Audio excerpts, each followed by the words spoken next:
आपने अभी सुना इस पद में, पीपा दरिया में कूद गए जिन कैसी करी डिठाई, भाई वो नरपाड़ा जीत गए जिन सिर धड़की बाजी लाई। एक पीपा ठाकुर, एक पीपा राम ठाकुर राजा था नागौर शहर का। वो माता का पुजारी था, शेरा वाली माता का दृढ़ पुजारी था, और भक्ति की चाह उसके अंदर विशेष थी।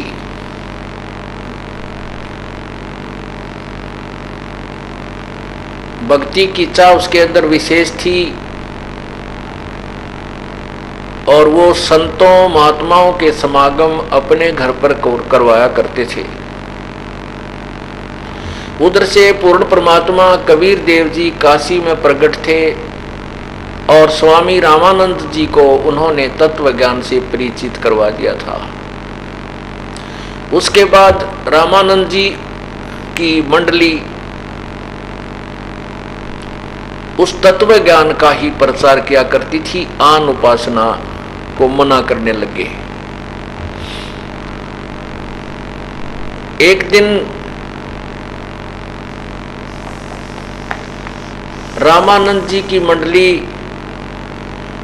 और पीपा ठाकुर राजा के नगर में वहां पर किसी के यहाँ सत्संग कर रहे थे, तो राजा को पता चला, तो राजा ने उनको अपने पास भी बुला लिया। तो उसमें उन्होंने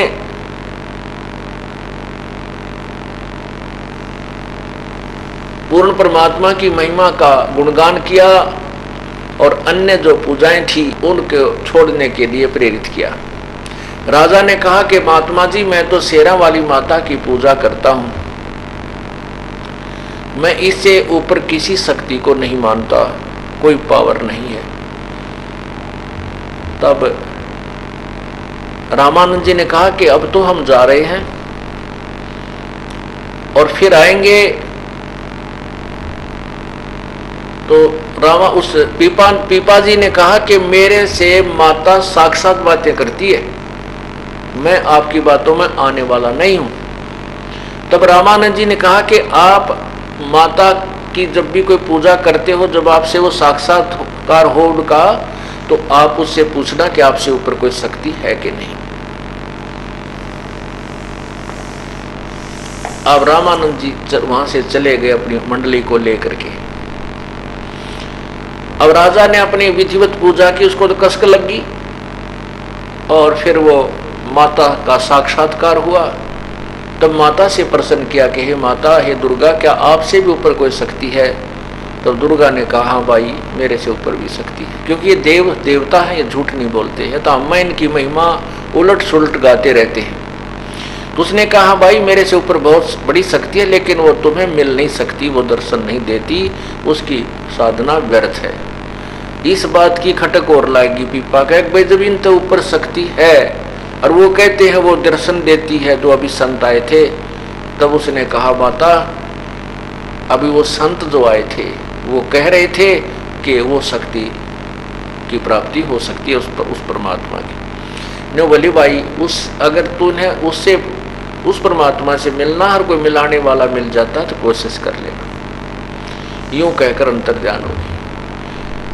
अब दोबारा जब वो रामानंद जी गए मंडली लेकर के, तो तत्व ज्ञान सुना और कहा, मैंने माता से पूछ लिया है कि वास्तव में और शक्ति है, तो मैं आपके साथ चलूंगा। मैं इस राज्य को त्यागता हूं। अब उसने रामानंद जी ने सोचा, ये राजा ही तो किरा कौन से मूड में है, और फिर यू वहां जाकर शर्मा दर्द करेगा, नु कहेगा मेरा राज छुटवा दिया, फलाना करवा दिया। तो नु बोला, जी अभी तो हम कहीं और जा रहे हैं और आश्रम की तरफ नहीं जा रहे हैं, आप फिर वहां आश्रम में आ जाना। अब राजा उसने कहा, भी ठीक है। उधर से उसकी 3 रानियां थी।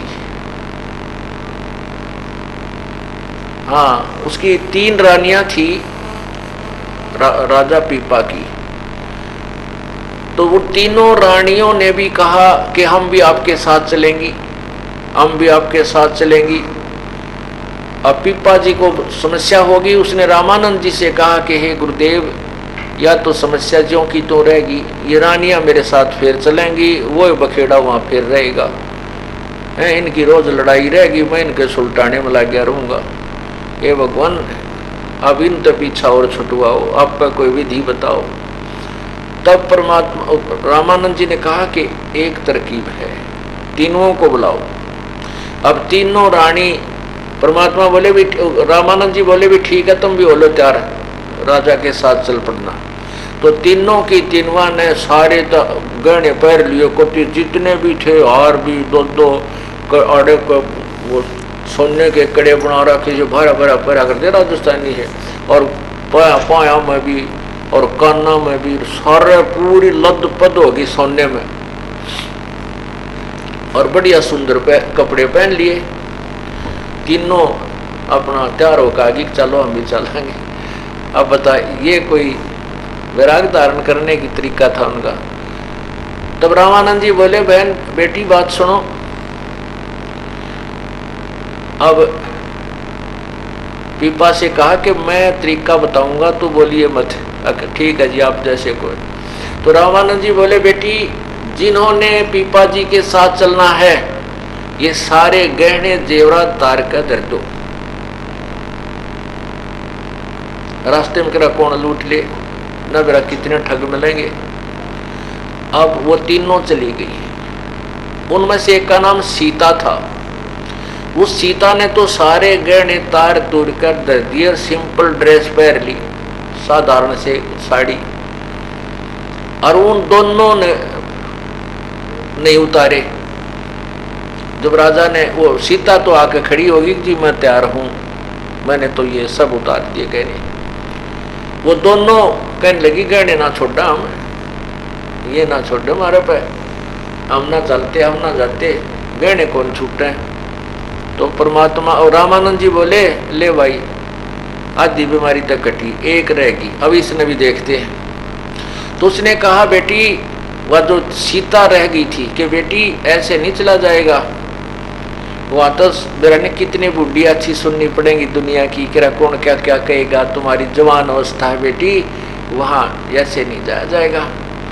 ने बोले जी कुछ भी कुछ कहो, कोई भी, मैं अपने पति के साथ जाऊंगी और भक्ति करूंगी, इसके बीच में जो ना मैं नहीं रह सकती।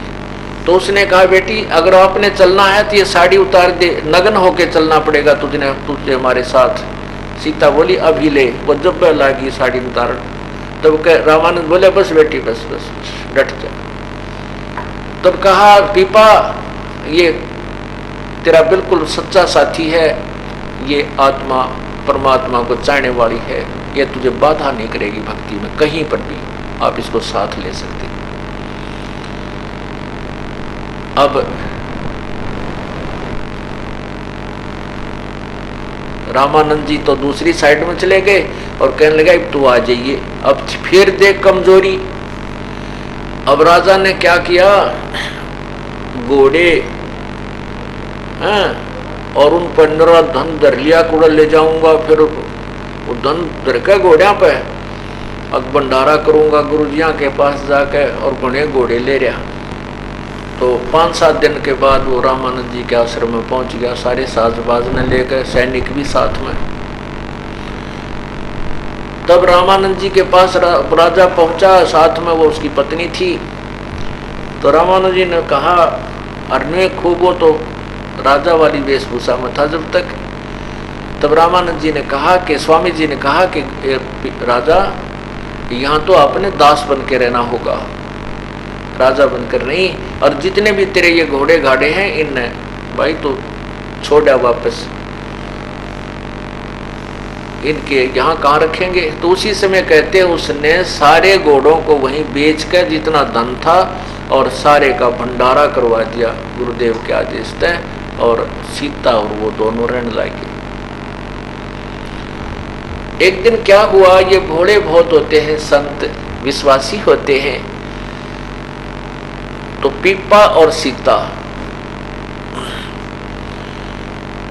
वो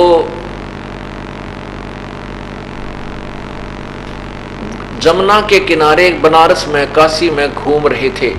अब उन्होंने इतना तो सुना था कि भगवान श्री कृष्ण की द्वारका दरिया में यानी समुद्र जल ने डबो रखी है। अब उनको पूरी कथा का ज्ञान नहीं था। ऐसे दोनों जने, वो पीपा और उसकी पत्नी सीता, ऐसे नहर की पटड़ी दरिया के साथ साथ टहल रहे थे। और स्वामी रामानंद जी कहीं बाहर चले गए थे अपने सत्संग उद्देश्य थे। तो वो बैठे बैठे बातें करने लगे। भोले तो होते हैं संत। सीता, पीपा ने कहा, सीता सुना है भगवान की द्वारका जल में डूब गई थी, पता नहीं कहां सी होगी। इच्छा करता है कि भगवान से मिलने एक बार आए हुए द्वारका में चलते हैं, भगवान वहां मिलेगा। उनकी बात एक लफंडर सा पाली सुने था। वो बोला, मैं बताऊं द्वारका किस है, कहाँ, इसमें ये यो दिखा ना, वो गंगा के बीच में दरिया में निशान बता, देख वहां सी है। और अच्छा, अब उनके देखते देखते दोनों आने डांक मार दी। अब चल भगवान से मिलाते। अब कहते हैं पूर्ण परमात्मा ने उसके लिए क्या लीला की कि वहां पर एक द्वारका रच दी उस जल में, दरिया, उस जमुना के जल में, गंगा के जल में। और ऐसे ही वहां कृष्ण रूप धार के पूर्ण परमात्मा उस पीपा और सीता के साथ रहा, उनको खूब अच्छे भोजन करवाए हैं। और भाई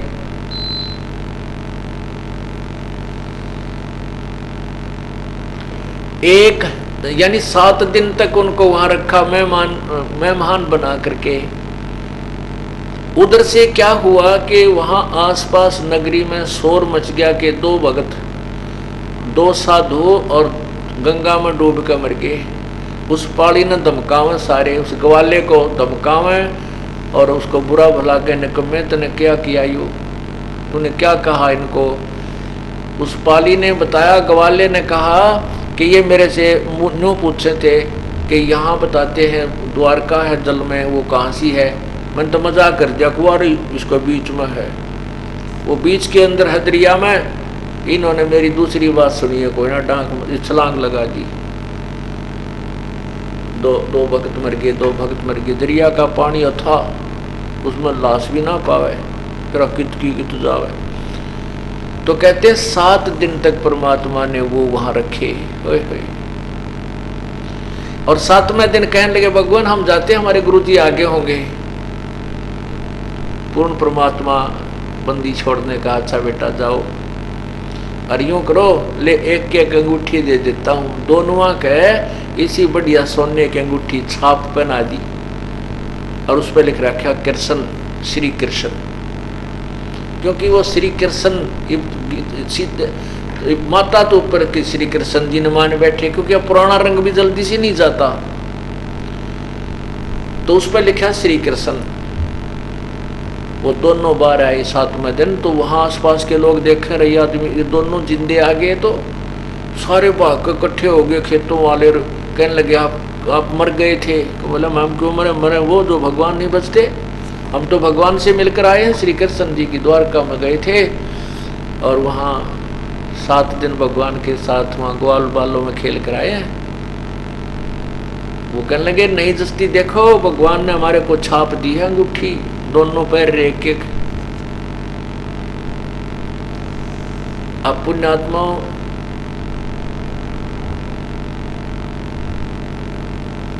परमात्मा जो है ये समर्थ शक्ति है, वो पूर्ण ब्रह्म है। इस भक्ति को जीवित रखने के लिए वो ना जाने क्या क्या लीलाएं करता है। एक बार क्या हुआ कि पीपा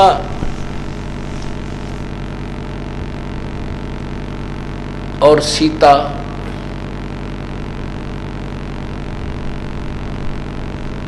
ऐसे जा रहे थे और जाते वो एक उसमें बैठ गए वृक्ष के नीचे।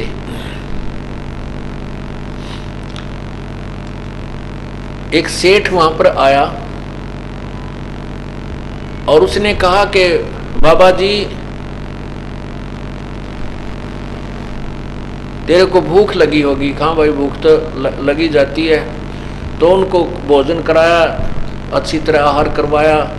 फिर कहने लगा कि इस औरत का तू क्या करेगा बाबा जी, ये दुखी हो रही तेरे साथ, इसको मेरे साथ भेज दे, मुझे दे दे। ने बोला ले जा भाई, तेरा भलाओ, मैं भी दुखी हो रहा हूँ, इस तरह ले जा। और सीता उसके गेल उठ कर चल पड़ी। अगदा भगवान तो सेठ के पास जा, इसको आवश्यकता होगी रोटी टूका बनाने की, खाना खुना बनाने की, चली गई। अब उसने सेठ ने तो ऊपर चौबारे में छोड़ दी, तू यहाँ नहा धो ले और कपड़े कुपड़े बदल ले, अच्छे बढ़िया कपड़े ला दिए। अब सेठ जी आध घंटे के पाछे गया, ऊपर कुआड़ खोले तो वहाँ शेरनी का रूप धारण करके वह शेरनी दिखाई दी। और सेठ जी तो उल्टा कुला करता हुआ पड़काले में गनूल लोट करता हुआ तला आगे पड़ा, मर गया मर गया मर गया। क्या हो गया तो किसी नहीं बताओ, भाजा गया जहाँ पीपा जी बैठे थे। कहने लगे महाराज जी उसने ले आओ ना भाई, राख तो है अभी तो कुछ दिन राखते ले, आज भी ना पूरा भी दिन ना होया त्रेत है। ने बोला नहीं कति मर जाएगा मैं तो मार दिया, बड़ा वो शेरनी बन की बात है। जब पीपा गया ने बोला आजा भगवान, इसे बुद्धिहीन तो बहुत मिल लेंगे अपन को। इस प्रकार पुण्यात्माओं परमात्मा के नाम पर लगने के बाद कुछ आपत्तियां भी आती हैं, परमात्मा उनकी मदद भी करता है। एक दिन क्या हुआ, पीपा जी जा रहे थे शहर में, एक मुसलमान के घर जन्म एक तेलन बैठी थी दुकान, वो अपने घर पे। अब बाहर मतलब कहीं मिल गई रास्ते में, और राजा और पीपा ने कहा कि बेटी राम राम बोल, राम राम। ने बोली क्योंकि मुसलमानों में कहते हैं कि राम नाम जब बोल रहे हैं जब कोई मर जा, वैसे राम नहीं कहते वो। तो मालन बोली कि राम राम क्यों बोलूं, हमारा कोई मर रहा है, तुम बोलो राम। ने बोला अच्छा राम राम कोई मरने के बाद बोला जाता है, कहाँ हमारे तो मर जाना कोई जब राम बोला करें। पीपा कहे तेरा कौन इसम, तेलन कहे तेरा कौन इसम, तेरा कौन धर्म है, तू मुझे राम राम कहने को बोल रहा है। पीपा बोला तेरा मरियो खसम। चल राम तो बोल रहे तेरा खसम मर जाएगा, पति मर जाएगा। अब मालन घर पे आई, देखा तो तेली जो है अपने उस बैल के लिए घास को ठीक और चारे को ठीक करे था, न्यार रोड़े था, चनों का घास सा था, उसको ऐसे करके उसमें तो वो मोटे मोटे लकड़ी से बाहर निकाल दिया करें उसको, भाई पशु को खाने में दुखी ना हो, ऐसे कर रहा था। तो उधर से संत ने कहा तेरा मरियो खसम, उड़े लो डिग गया, वो मर गया। अब पीपा और तेली मर गया, और जो ही उस तेलन ने आके घर पर देखा तो तेली मरा पड़ा। तो वो आसपास के लोग इकट्ठे हो गए और कहने लगे लाओ किताब बोलो इब राम राम। पीपा जी फिर पहुंच गए, अकमाई ले ही बोल तू राम राम। अरे पति मर गया तेरा, अब तो राम बोलेगी। तब पाया पड़ गए सारे, वो जितने भी परिवार के सदस्य थे, सारी कहानी बताई उसने जी, ऐसे ऐसे मेरे से मुख से ये निकल गया कि तुम बोलो राम थारे मर जा, जब तुम बोलो हमारे कोई मर गया, जब हम तो तब बोलते हैं हमारा कोई मरा थोड़ा ही है। तो ये बोला ले तारा मरे जागा, तेरा पति मर जाओ। फिर तब बोलेगी भगवान का नाम तू। फिर पैर पकड़ लिए सारे उस कुल के लोगों ने, मालन ने, उस तेलन ने भी माफ़ी मांगी। तब परमात्मा ने वो पकड़ कर, उस पीपा जी ने पकड़ कर बाजू और तेली खड़ा कर दिया, उठ भाई। तब उनको प्रचार समझाया कि भगवान के नाम में ये भिन्नता मत करो, राम कहो, अल्लाह कहो, साहेब कहो चाहे खुदा, और सर्व आत्मा उस साहेब की वो ना ही काहू से जुदा। वो सब आत्मा उस एक परमात्मा की है। तुम ऐसी ऐसी बाढ़ बना कर मत बैठो, हम राम नहीं कहें, हम अल्लाह नहीं कहें, नहीं, ये सब शक्ति बोधक शब्द हैं उसी परमात्मा के। तो पुण्यात्माओं, जब रामानंद जी थक गए और कहा कबीर प्रभु से कि प्रभु आप ही संभालो, ये सारे साथ बात रहे, तब परमात्मा ने उस पीपा जी को भी, कबीर परमेश्वर ने पीपा जी को, रविदास जी को और मीराबाई को और भी बहुत से जो उनके उपदेशी थे तो उनको उपदेश दिया और उनका कल्याण किया। अब पुण्यात्माओं, साधना पूर्व जन्म की जो साधना थी उस पिछले जन्म की कमाई से ही इतनी हिम्मत आती है कि दरिया में कूद जाना, अपनी पत्नी को किसी के साथ भेज देना, उनको विश्वास इतना दृढ़ बन जाता परमात्मा पे कि इसको आंच नहीं आ सकती, ये सत्य के ऊपर है और प्रभु हमारे साथ है। तो इतना दृढ़ विश्वास होना भी कोई बालकों का खेल नहीं है। ये भी पूर्व जन्म जन्मांतर के ना जाने कितने जन्मों की पुण्य कमाई आपके साथ होती है। लेकिन भविष्य में, वर्तमान में यदि कोई साधना ठीक नहीं मिलती है तो वो सब धरी की धराई रह जाती है और सब नरक के भागी बन